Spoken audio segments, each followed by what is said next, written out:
Hello my dear Armenians, these are the news from Western Armenia, especially for you. The Artsakh issue must be solved through legal means. Armenag Aprahamian. The government of Western Armenia continues to defend the rights of people displacement from Artsakh. A Turkish journalist will be held accountable for covering the genocide committed against Armenians. Alert! Azerbaijan is destroying another church in occupied Artsakh. Hovik Avanesov.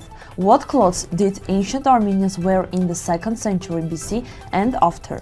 The dissolution of the OSCE Minsk group is a mistake and has serious consequences.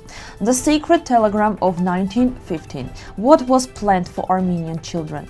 Mariam Shahinian, the first female photographer of Western Armenia, whose camera preserved the soul of Constantinople. In an interview with Western Armenia State TV, President Armenag Aprahamian said that the Artsakh issue must be solved through international courts. He explained that some people try to make society think this is just a show, but in reality, legal action is the only true way. He said world powers will not interfere unless the process is legal, and international court decisions on the right of return of Artsakh Armenians must be respected. He also stressed that Armenia must not give up its rights and that crimes against Armenian land, heritage, cemeteries and culture must be punished. He concludes that national unity, legal struggle and international responsibility are more important than ever. The government of Western Armenia continues to defend the rights of Armenians' displacement from Artsakh on international platforms. Legal teams are submitting full documents to the European Court of Human Rights to demand justice for violations. The work is ongoing and new information is regularly published on the government's official website.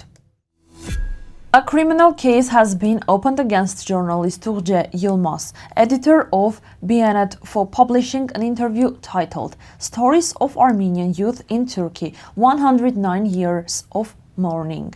The article included interviews with young Armenians. Although the trial was first planned for December 2, it was postponed to April 21, 2026. The prosecutor accuses her for insulting the Turkish nation and state based on a complaint by a radical nationalist for mentioning the genocide committed against Armenians. Cultural Heritage Ombudsman Hovik Avanesov reports that the 17th century Surp Amenapirkiç monastery in Donashan has been seriously damaged by Azerbaijan in 2024 to 2025. Most of its metal roof was removed from the restored section. The complex includes a church, chapel buildings and khachkars, but is not protected by Azerbaijan as a monument. This is part of the systematic destruction of Armenian heritage. The international community must urgently intervene to protect Artsakh historical monuments. We learn about ancient Armenian clothing from coins, royal sculptures and preserved clothes from salt mines. During the Artashes era, Armenians wore long tunics, wide belts, wool coats and curved shoes. Kings also wore decorated cloaks and hats. Komagene sculptures show wide royal clothes with geometric patterns. Salt mine finds revealing wool clothing in natural colors suited for the climate. This discovery shows that Armenian clothing was particular, strong and beautifully designed. On December 1, 2025, the dissolution of the OSCE Minsk group was a major blow to a peaceful settlement of Artsakh, removing the international legal negotiating platform. More than 100,000 displaced people still cannot return and their rights remain violated. The statement strongly rejects the legitimization of ethnic cleansing and destruction of Armenian heritage by Azerbaijan. It also says that unilateral consequences by Armenian authorities violate the constitution. A just solution must happen in two stages. First one, restoring Artsakh's legal status and ensuring safe return. Second one, restoring Armenia's territorial integrity under international law. The people of Artsakh have inalienable rights that cannot be cancelled. A secret telegram dated June 26, 1915, from the Ottoman Ministry of Education reveals plans for separated Armenian children under 10. It ordered officials to report how many displaced Armenian children were in each region so they could be placed in orphanages or special camps.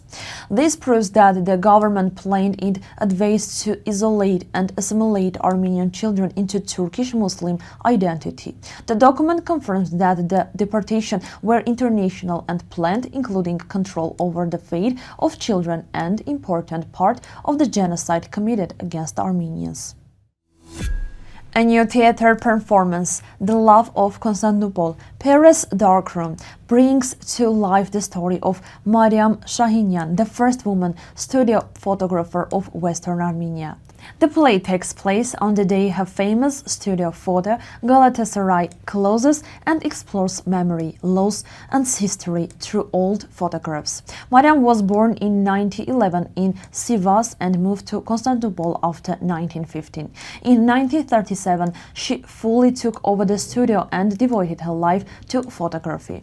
She left behind an archive of about 200,000 photos, capturing the faces, families, and life of the city of decades. She passed away in 1996 and is buried in Armenian cemetery of Shishli. Her archive remains a priceless part of Armenian and Istanbul's cultural memory. If you have any questions or want to learn more, you can visit our official link. Thank you for watching. See you tomorrow.